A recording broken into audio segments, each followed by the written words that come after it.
इस देश में सिर्फ एक साल चुनाव टाल दिया गया होता तो कोरोना का ये विकराल रूप देखने को नहीं मिलता। भगवान के घर पर ताला लगा दिया गया, शिक्षा का मंदिर, स्कूलों को बंद कर दिया गया, यहाँ तक कि गरीबों को सड़कों पे लड़ने और मरने के लिए अकेला छोड़ दिया गया। लेकिन लाखों लोगों के भीड़ में चुनाव प्रचार चालू रहा। दुर्भाग्य है इस देश का कि भारत के भ्रष्ट नेताओं ने और गलत नीति और नियत वाले नेताओं ने इस देश को जो है कोरोना की आग में दूसरी बार ढकेल दिया। तबलीगी जमात वालों ने 10,000 लोगों को कोरोना इन्फेक्टेड किया था और मैं मनीष कश्यप अपने सोशल मीडिया से तबलीगी जमात वालों को खूब गाली दिया था, क्योंकि उनके वजह से देश में कोरोना फैला था। आज जो है भारत के गंदे नेता जो अपना चुनाव की रोटी सेकने के लिए प्रचार कर रहे हैं और जिनके वजह से लाखों नहीं करोड़ों लोग जो है आज कोरोना से पीड़ित हो गए, उनका क्या? ये एक विद्युत सौदागरी है जो पटना का सबसे बड़ा विद्युत सौदागरी है। यहाँ पे इतना भीड़ नहीं रहता है, लेकिन आजकल जो है यहाँ पे बहुत भीड़ रह रहा है। और ये स्थिति जो है सिर्फ पटना की नहीं है, इस देश के सभी राज्यों की यही स्थिति है।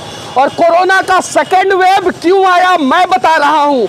इस देश में 5 राज्य में चुनाव है, 5 में से पुडुचेरी छोड़ के बाकी सारे राज्य जो है बड़े राज्य हैं। पश्चिम बंगाल की जनसंख्या 12 करोड़, असम की जनसंख्या 6 करोड़, केरल की जनसंख्या 6 करोड़, तमिलनाडु की जनसंख्या 10 करोड़।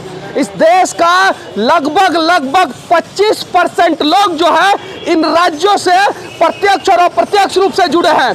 अगर 6 महीना के लिए इन राज्यों का चुनाव टाल दिया गया रहता और 6 महीना के लिए बिहार का चुनाव टाल दिया गया रहता तो आज गरीब जो है ना फिर मरने के लिए मजबूर नहीं हुआ होता। लेकिन सवाल किया जाए तो किससे किया जाए? अगर सवाल वर्तमान सरकार से करेंगे तो वर्तमान सरकार कहेगी कि तुम देशद्रोही हो, पाकिस्तान चले जाओ। तो यही मनीष कश्यप तुमसे सवाल करता है कि 2017 में लाल चौक पे मैं जाके तिरंगा फहराया था और मेरा बाप जो है फौज में है, मुझे देशद्रोही मत कहना। मैं देशभक्त हूँ, अंधभक्त नहीं। और देशभक्त होने के नाते मेरा फर्ज बनता है कि गलत चीज़ों के खिलाफ मैं आवाज़ उठाऊँ और सवाल करूँ। आज शमशान घाट में भीड़ लगा हुआ है, उसके लिए दोषी कौन है? कल तो दोषी तबलीगी जमात था, आज कौन दोषी है? सवाल ये पूछना पड़ेगा। पश्चिम बंगाल में ममता बनर्जी को भी कोई समस्या नहीं होता है चुनाव के लिए और नरेंद्र मोदी को भी कोई समस्या नहीं होता है चुनाव के लिए। बिहार में तेजस्वी यादव को कोई समस्या नहीं होता है चुनाव के लिए और नीतीश कुमार को कोई समस्या नहीं होता है चुनाव के लिए। समस्या इन गरीब लोगों को होता है, इन भोले भाले लोगों को होता है। इनका क्या? ये रिक्शा वाले ठेला वाले लोगों को होता है समस्या। इनका क्या? ये 2 रुपये का मास्क पहनने वाले, इनका क्या? इन गरीब लोगों का क्या? इनका रोजी रोटी बंद हो जाने वाला है फिर। और फिर कम से कम 3 महीना के लिए लॉकडाउन अगर कड़ा लगेगा तो जाके कोरोना कंट्रोल होगा। इस समय जो है 2 लाख लोग पर डे इन्फेक्टेड पाए जा रहे हैं, 2 लाख लोग। सरकार को बंगाल में चुनाव कराने से ज़्यादा लोगों को वैक्सीन दिलवाने पे फोकस करना चाहिए था, लेकिन सरकार ने लोगों को वैक्सीन दिलवाने पे फोकस नहीं किया, लोगों को रोजी रोटी जो है बंद करने पे फोकस किया। CBSE का एग्जाम रद्द कर दिया गया, जहां पे छात्र 2-2 मीटर की दूरी पे बैठते हैं। और अमित शाह रोज पश्चिम बंगाल में खड़ा होकर कहते हैं कि दार्जिलिंग में 50,000 लोगों के भीड़ में, बंगाल में 10,000 लोगों के भीड़ में, असम में 1 लाख लोगों के भीड़ में, कोलकाता में 5 लाख लोगों के भीड़ में। अमित शाह जी, आपके लिए जो मंच बनता है ना वो 60 फीट बाई 50 फीट का होता है और आपसे जो है ना लोगों की दूरी जो है ना वो 200-200 मीटर की होती है। क्यों? क्योंकि आपको जान का खतरा है, कोरोना का खतरा है। लेकिन जो लोग आपको देखने आते हैं, सुनने आते हैं, जो पागल लोग, वो उनके वजह से जो है ना पूरा कोरोना फैल रहा है। ना पक्ष को इस देश से मतलब है, ना विपक्ष को मतलब है इस देश से। विपक्ष राहुल गांधी केरल में चुनाव जीतने के लिए पूरा जोर आजमाइश कर रहे हैं, पक्ष नरेंद्र मोदी बंगाल और असम में चुनाव जीतने के लिए पूरा जोर आजमाइश कर रहे हैं। फिर इस देश के गरीब लोगों का ख्याल कौन रखेगा? आज पक्ष सत्ता में है तो वो अपना दुकानदारी अच्छे से कर रहा है, कल विपक्ष सत्ता में होगा तो वो अपना दुकानदारी अच्छे से करेगा। इन गरीब लोगों का दुकानदारी कब अच्छे से चलेगा?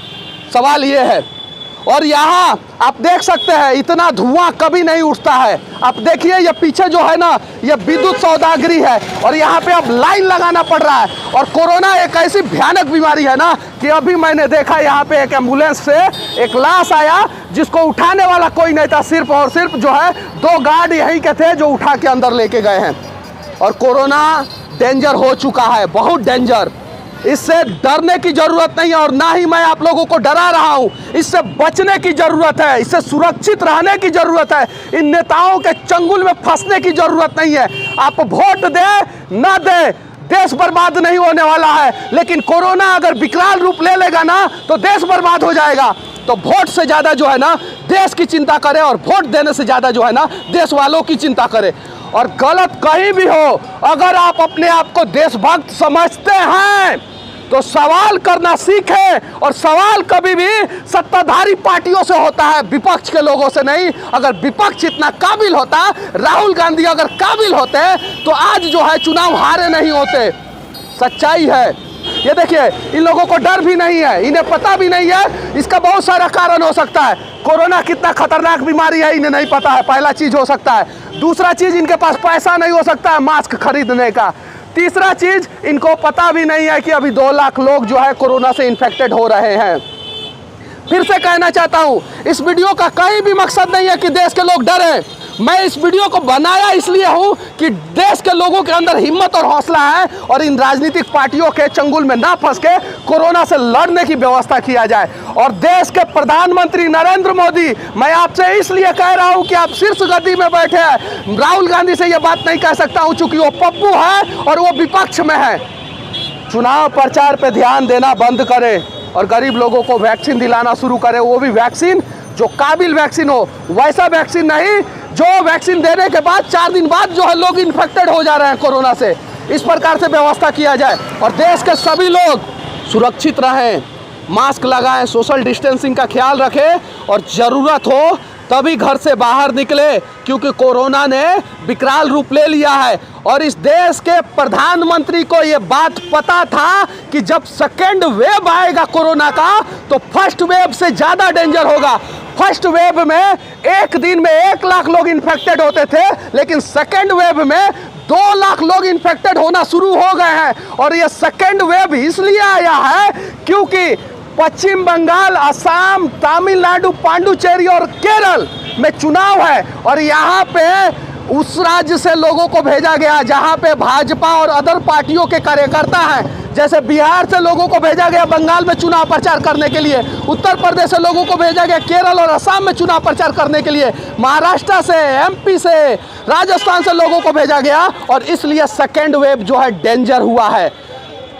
वर्ल्ड हेल्थ ऑर्गेनाइजेशन ने कहा था कि जो देश जो है फर्स्ट वेव को कंट्रोल कर लेगा वो देश आगे निकल जाएगा। और आप जाके देखिए, रसिया ने कंट्रोल किया, कोरिया ने कंट्रोल किया, सिंगापुर ने कंट्रोल किया, ऑस्ट्रेलिया ने, न्यूजीलैंड ने कंट्रोल किया। ये छोटे छोटे देश हैं जिनकी कोई औकात नहीं है भारत के सामने। इन लोगों ने जब कोरोना को कंट्रोल कर लिया तो भारत के प्रधानमंत्री केवल चुनाव प्रचार करेंगे, कोरोना को कौन कंट्रोल करेगा। और हाँ, देश के अंधभक्तों, सवाल करना सीख लो, वरना एक बार हमारे दादा और परदादा अंधभक्त हुए थे तो देश गुलाम हुआ था। एक बार हमारे बाप अंधभक्त हुए थे तो कांग्रेस 70 साल इस देश में शासन की, और एक बार हम अंधभक्त हो रहे हैं ना तो ये देश बर्बाद हो जाएगा।